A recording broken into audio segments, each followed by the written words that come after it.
Okay, and a very good afternoon to everybody, and welcome to today's Ranger Show. It's me again, Phil Stephanie. I'm still back, and Russell is still away, and he'll be away for the next couple of weeks. He's in Botswana, and I'm back on the Ranger Shows after a great 6 weeks chatting to kids and teaching some environmental classes all around the world, which was great fun. Really excited to be back here in the afternoons. Marcel, how you doing, sir? Haven't seen you for a while or heard from you in a while. Nice to have you on the show as usual. Anybody else who's joined us, it's always great to be with all of you. And let's see what we see. As usual, for the next half an hour, we're at Naledi Dam at the moment. Some wonderful impalas just strolling in for a drink. It's quite fascinating to see that the grass is still relatively green. Noticed that yesterday, and we spoke about it a bit on Monday, that the rains that fell over the summer months really been an absolute long-lasting blessing for these parts that can get really dry in the winter months. Like now, that's not so green. But there's plenty to eat, and impalas and all the other animals looking to be in fantastic condition. So yeah, so we'll move through the cameras. It looks like three of our cameras are battling a little bit today. We'll just keep an eye out and see what's happening on the live cams. We've got some interesting sightings over the last day or two, or since Tuesday. One of my favorite animals came for a drink at Naledi. I don't know if anyone saw that honey badger, but we'll chat about that shortly. And remember, if you do have any questions, yeah, it's always really nice to engage with you, the viewers. Just put them in the question box below. There were some questions from Tuesday that I only seem to have come in a little later. There was a question, we spoke about the Nomad cam and the fact that there was a question as to how the camera's powered up, and there's a big solar panel at the back of the vehicle. And Carazon, I'm not sure if I've pronounced your name correctly. I hope I have. If I haven't, I'm terribly sorry, but I'll work on that one. But you asking whether the vehicles are also electric. Now, that's a great question. The answer is no. It's actually a very old, one of the old original game drive vehicles from the Lady Lodge that was very quickly and very kindly turned into our mobile cam, our Nomad cam. But the concept of electric vehicles is a really cool one, and it's something that's been on the cards for a while. We actually I test drove one about 10 years ago, made by Land Rover, and it was incredible, really completely silent. The only problem at the time was it had a 3-hour lifespan, which when you're out there on a game drive, you don't really want to be limited. But these days with solar panels and very much advanced battery systems, I wouldn't be surprised if electric vehicles start to become something that hopefully get used. Certainly a great idea in terms of leaving a greener footprint. So very cool question there. Thanks so much, Goranzon. Hope you're listening today, and if you are, I hope you got the answer there. Sorry I didn't get to it on Tuesday. Suki, I'm not sure if you're with us today, but you were asking whether we can do a birds and sounds show or listen in. And that's always a great idea. I don't know if you've just heard that bird that was calling in the background there. It was a green pigeon. Beautiful bird, very tropical looking. I don't know if you've ever seen one. You probably have. Those of you that haven't, see if you can find a picture somewhere or in a bird book, or these days on Professor Google. You'll find all sorts of amazing photographs of the birds and even their sounds. The green pigeon was calling in the background there.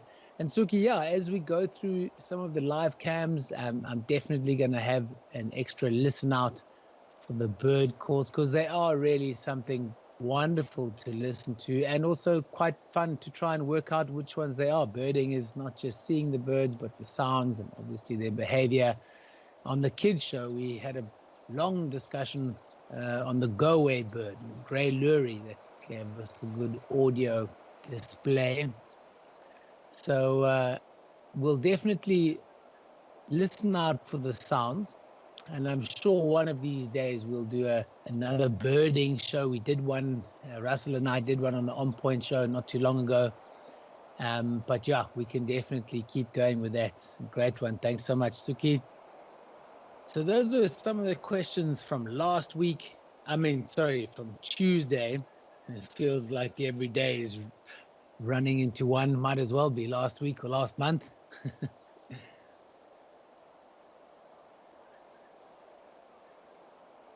Okay, Marcel, you saying that some of the lodges in the Kafue National Park in Zambia, people are using electric vehicles.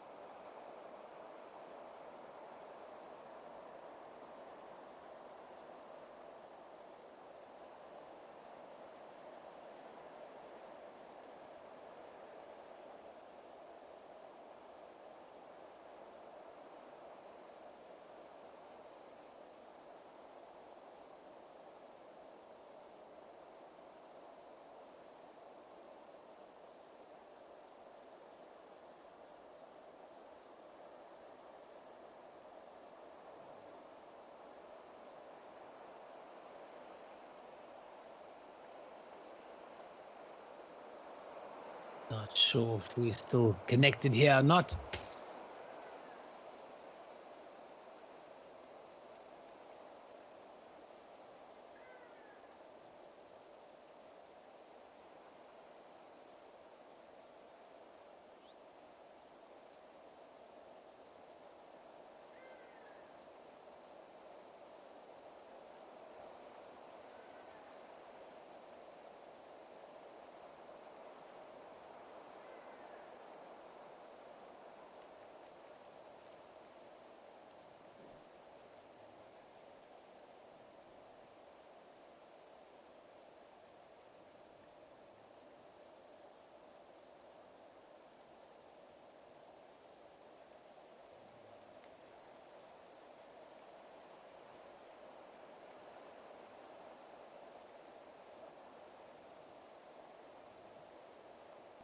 That it's quite interesting that Zambia have managed to sort of get ahead there with the electric vehicle concept.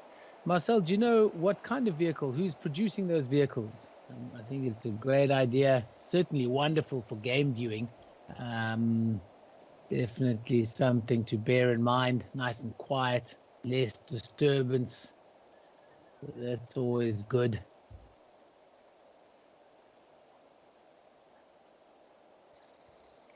Okay, Stephanie, you here as well?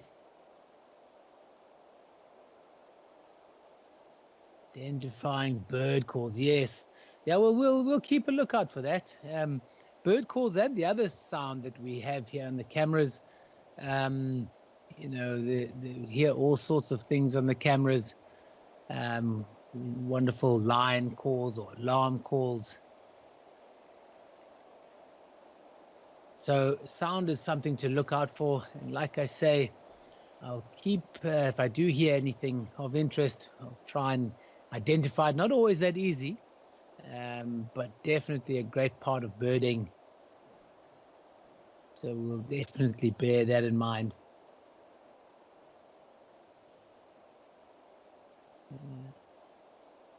So I'm just, I've lost my screen for a time being. I think Max is working on it. Can't actually see what we're looking at, which is quite an interesting one. But that's okay. Marcel, you've got another question here about what is my thought on the electric vehicle. Yeah, animals, you know what was quite interesting when we did use an electric vehicle, you're saying here that the animals can't hear you, can't hear you coming. In an area where you're using both, where you're using a normal vehicle, and especially a lot of places are using diesel these days, they're quite noisy. When the electric vehicle rolls up, the animals get a bit of a fright because they don't know what it is. So it is quite interesting how used to the the sound of the vehicle, that it's become something that's not a threat, and that when the quiet vehicle arrives, yes, they do get disturbed a little bit, but it doesn't take very long for them to get back into the swing of things, if you like. It's the same, Marcel, or anyone else who's been on Game Drive, where you have trackers on the front of the vehicle. Some places the animals are used to having them on the front, and others don't. Other places put the tracker inside the vehicle, and it's amazing how the animals pick up on that different setup. So it is quite an interesting one. Um, but I think if one area had it all together, then there wouldn't be a problem.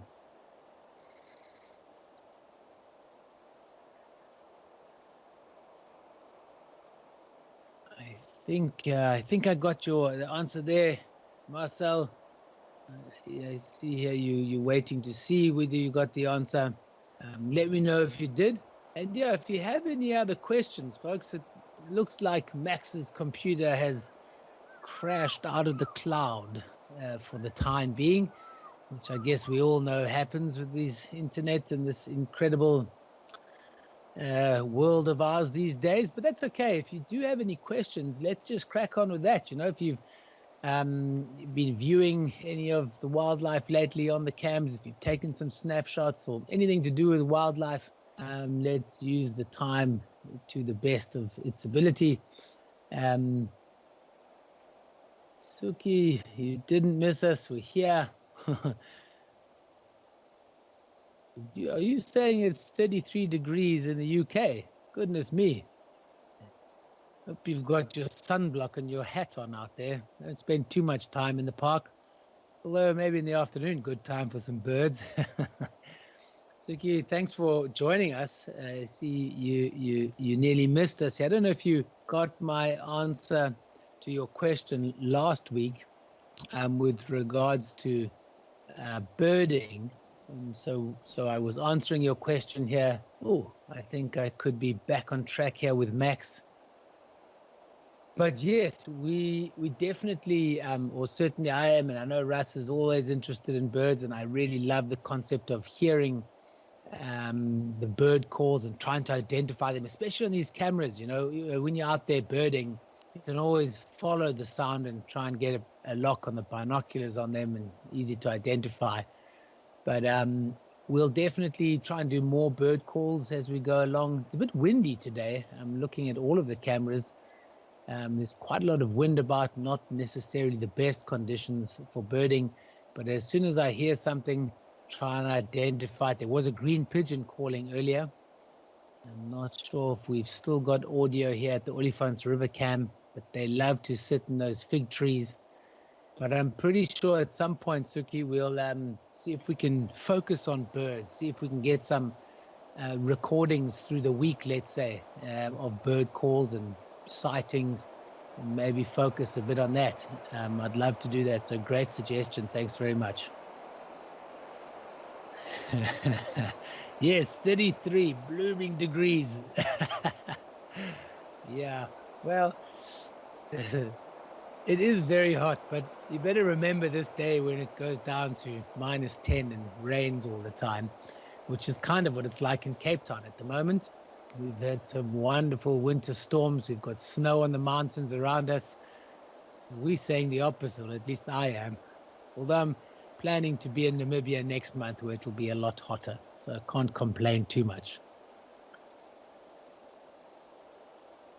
So it seems like we're back on track on the live cams. And I'd like to just quickly go through some of the highlights. Let's go across to Naledi Dam. Maxie, if you've got me, let's go across to Naledi Dam. I'd just like to see if there's anything there right now. And then there was a really great sighting earlier. Oh, talking about birds. There's not a very clear view, but I think that's a crested barbet. Anyone who's got a clear view, but I think that's what it is, Suki. There's the first bird. Perfect. It's almost like it heard us. Yeah, there we go. Ah, such a great bird. The punk rocker, I always call it, as it raises that crest into its Mohican with all those crazy colors. This one looks especially bright. I wonder if it's preparing for spring. It's a little early, but it certainly does look very bright. The males and females are similar, if not the same, but the male towards spring does get a little brighter, where he'll need to display, and the wonderful call of the crested barbet. I'm not sure if we'll hear it today, but it does have a great loud call, but a raucous call to go with its patterns.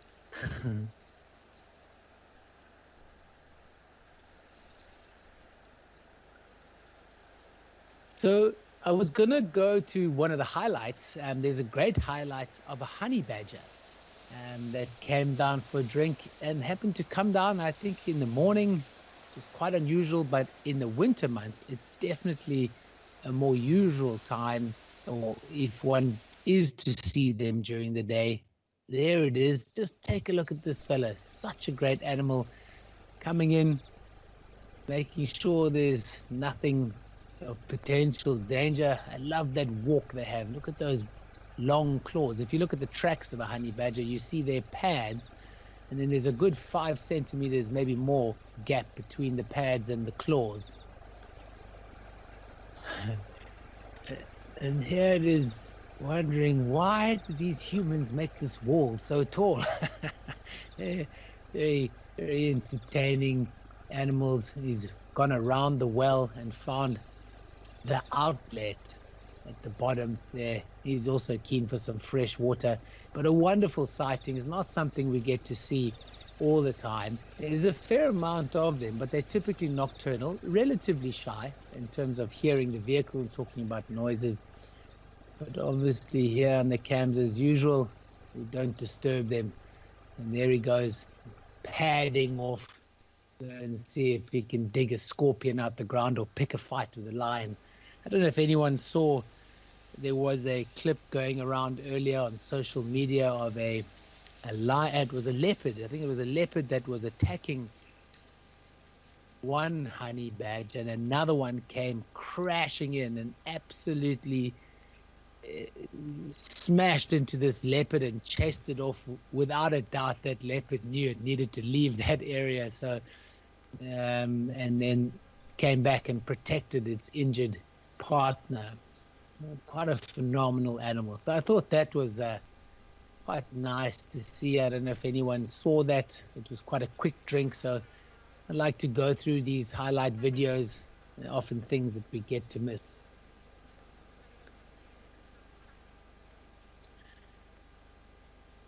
So there was another great highlight from Cat's Eye Pan, and not far from Naledi.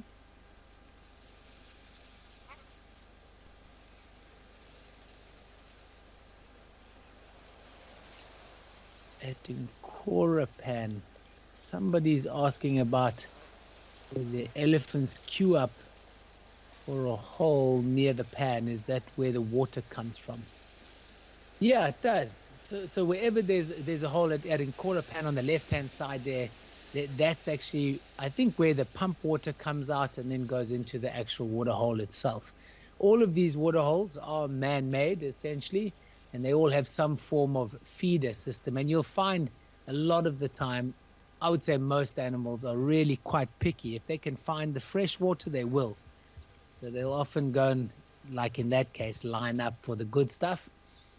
That honey badger was smart enough to find the outlet pipe to get his fix of fresh water.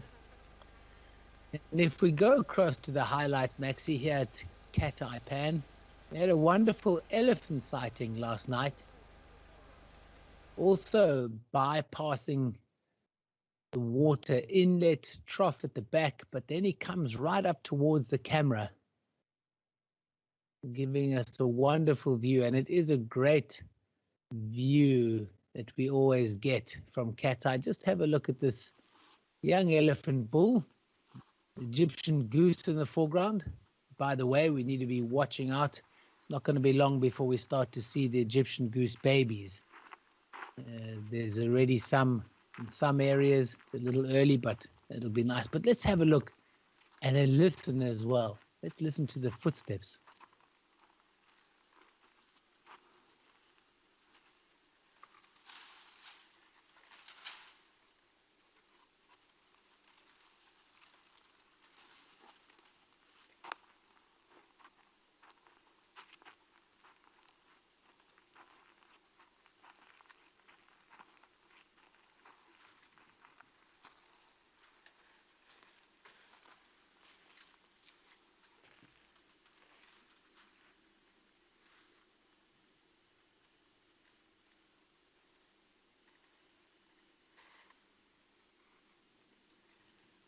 always hold our breath and make sure he doesn't push the camera over.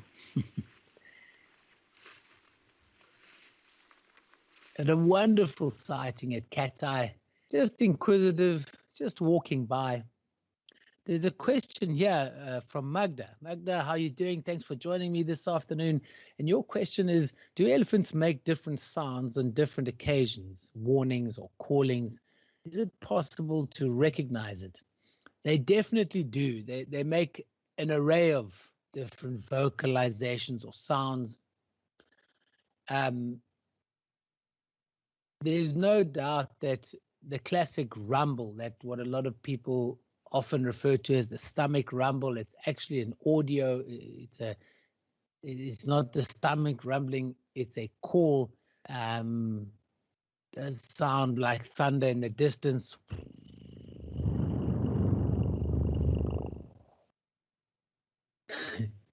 That's my version of the sound. And that's often a calming sound. If you hear that, it's typically either a mother, so a female with a calf, or maybe the matriarch. Often when they're moving off away from water holes or arriving, you can often hear that. It's also the sound that has a really deep penetration in terms of low frequency and really travels a long way, up to 10 kilometers in some cases, depending on the environment that they're moving through.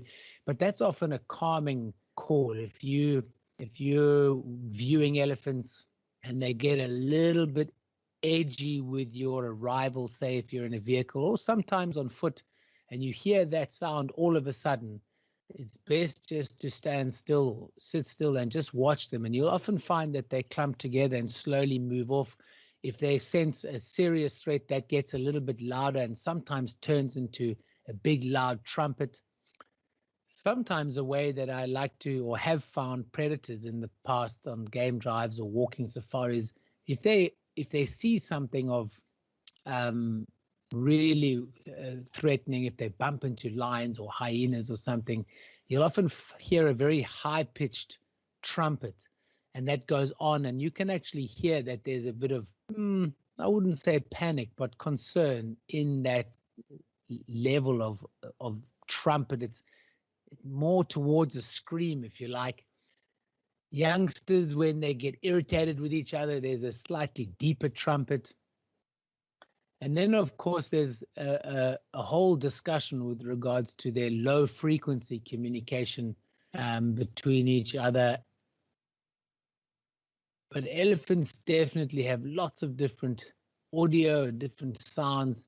And I'm sure those that study them in depth, and I'm talking sort of on a all-day basis, doing doctorates and things, can tell you a whole lot more about the various calls, but one can work it out. They are quite, they're good communicators, very good communicators. So I hope that answers you or gives you a bit of a direction with regards to your question, Magda. Thanks so much. So there was another highlight, this time of a different animal, beautiful view of a young zebra, really showing some affection towards its mother, who seems to have had a long day. It's just lying down. Let's see if we can get that up on the screen. There it is. Wonderful view of a zebra foal. Now, typically animals will give birth around December, January, maybe going into February, essentially the rainy months. But there are a lot of animals that don't really have a specific breeding season and therefore calving or birthing season, and zebra is one of them. So here we're seeing a calf that's probably maybe about 2 months, 3 months old, still very fuzzy. It might even be a little younger than that, but essentially born in winter. Like I say, there's still a little tinge of green at the back there, so lots of food out there. Certainly don't look in bad condition, but just a wonderful view. It's scratching up against mum. What I find really quite interesting as a concept, especially with zebras, is that look how long their legs are. So that has a purpose, when that mother stands up, you'll actually notice that the foal's body is blocked by the view of the adult's body. So if predators come along and the foals then gather in the middle of the herd, they're really difficult to see. because they've got long legs and they look like adult legs, but their bodies are small. They're quite a fascinating anti-predator development or way that they get it, that they don't get taken out too soon. The collective noun of zebras, some of you may know, some of you may not know, is a dazzle of zebras.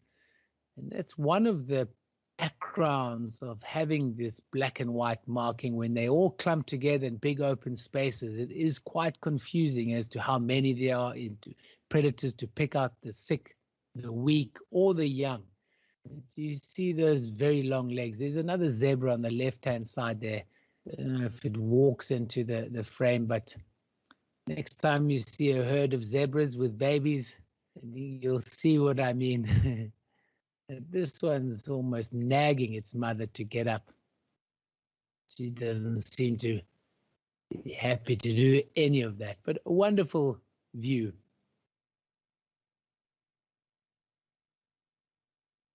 Of this young zebra foal. So there's a couple of more questions here.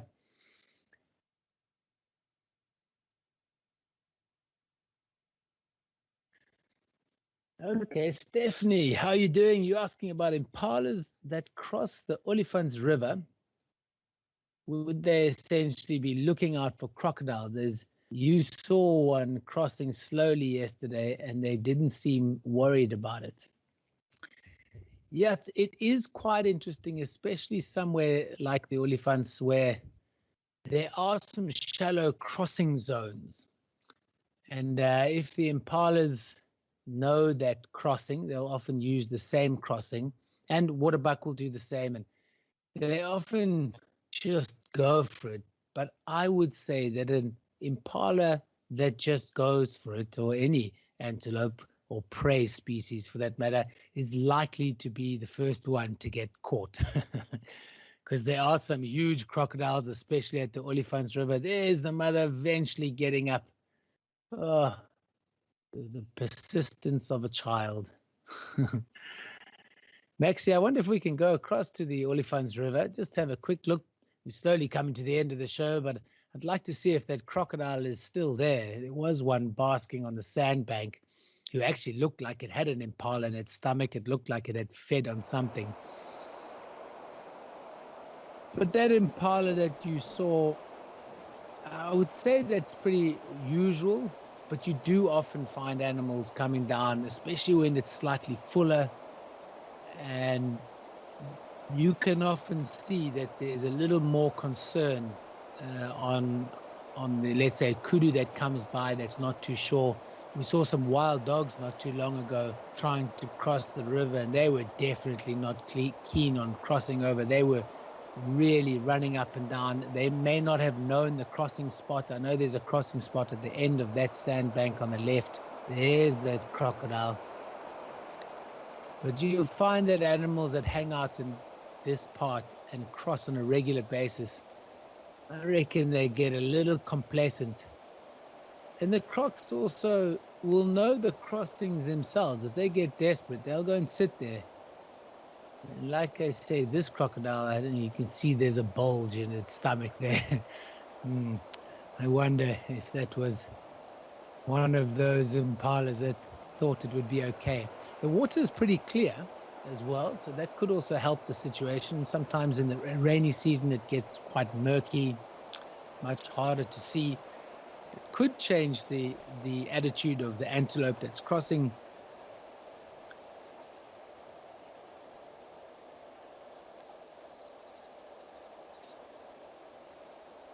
But yeah, so it's definitely something to look out for. You can actually also see this crocodile's track. You see on the right-hand side of the screen, there's a drag mark. There's a flat area and a drag mark. I think the crocodile was there earlier. That drag mark is the tail of the crocodile dragging through. We did a tracking program with the kids, which was quite fascinating as well. There's some hippo tracks at the back behind the crocodile. And I was quite amazed actually how many tracks we could see from the cameras. Those ones are a bit easier in the sand there. The hippos moving through. That wonderful aspects to the wildlife that we get to see on these cameras. So we've got the tracks, we've got the animals. We're going to do some more birding. I didn't hear much in the way of birding today, Suki.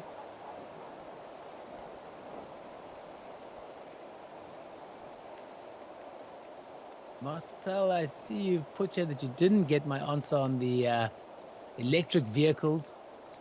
So my thought on the electric vehicles, if that was, let's see if we can try that again quickly before I know we come to the end of the show, but I'll be quick. The vehicles, the animals that don't know the silent vehicles do get a little nervous of them because they're so used to the vehicles that make a sound.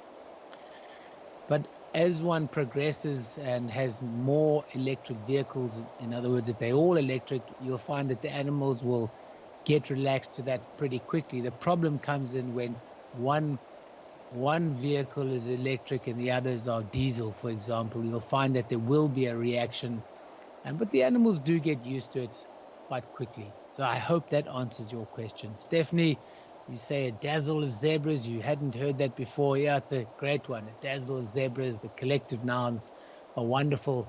We also went through those on the kids show, the ranger show, but maybe we'll do that on Tuesday a bit more because there's a whole lot more. Maybe you can start researching the different names and I'll ask you guys what you've come up with over the weekend. I'll give you some homework to do. As we've come to the end of today's show, it always flies by pretty quickly, but keep watching the cameras. Winter's always a great time for activity. Thank you so much for joining me this afternoon. I look forward to catching up with you again on Tuesday. Have a wonderful weekend and keep taking some snapshots. Keep watching the cameras. And those of you that are in hot England, don't get burnt. Drink lots of water. Or I guess the ales are tasting quite good as well. Interesting. Guys, thanks so much for joining me on the show. Have a great day further.